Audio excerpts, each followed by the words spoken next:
Guys, welcome.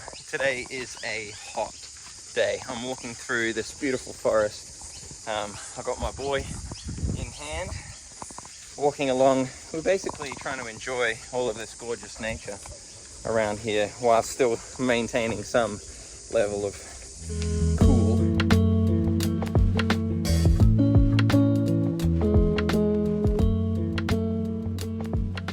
But I wanted to jump on and basically have a little discussion about what some of these waterways here.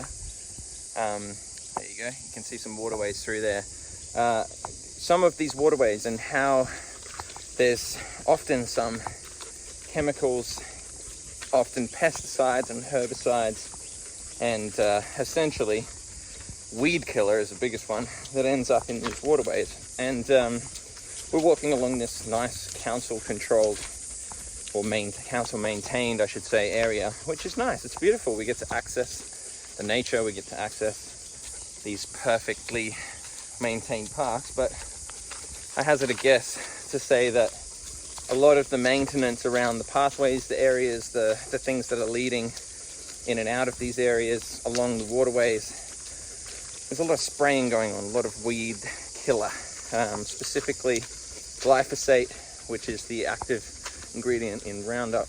We're trying to avoid that at all costs, basically, and avoid putting that. And what these guys are doing is they're going, they're thinking they're doing the right job. They're not evil people or anything. They're just misinformed, and they're going around spraying this stuff on these pathways, edges, and things like this. And it makes its way down into the stream there and into the waterways, which then in turn goes into our soil, goes into our oceans.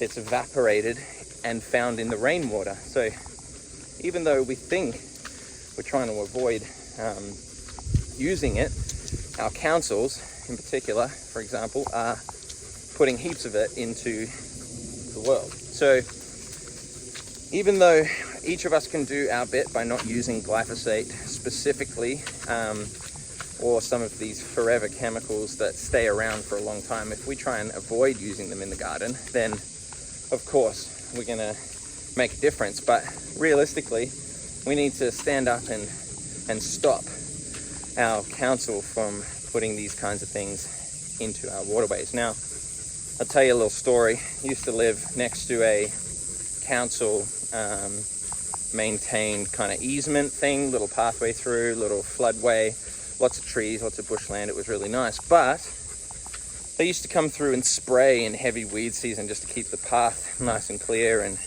to stop it from becoming too wild. And every, so often, maybe it was every few months, 4 times a year or something like that, I think I counted once, they were out there spraying these weeds. And I had my vegetable garden right next door. I had it just across the fence. So how do I know that that's not leaching in my soil? How do I know that that's not leaching into my plants and then into my body?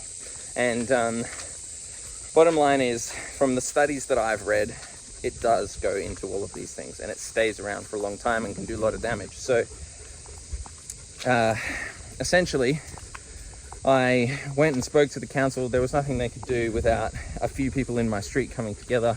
I did end up moving before that even eventuated even further, but it just shows that you just need to go in there and maybe ask the question. Just say, hey, look, our whole area around here, our whole yard, our whole pathway is being leached into by these chemicals. So please, may you stop spraying these chemicals. Now, really, I just want to draw attention to the fact that there's a lot of spraying going on of these chemicals, and there is something we can do about it. We can ask questions. We can talk about it.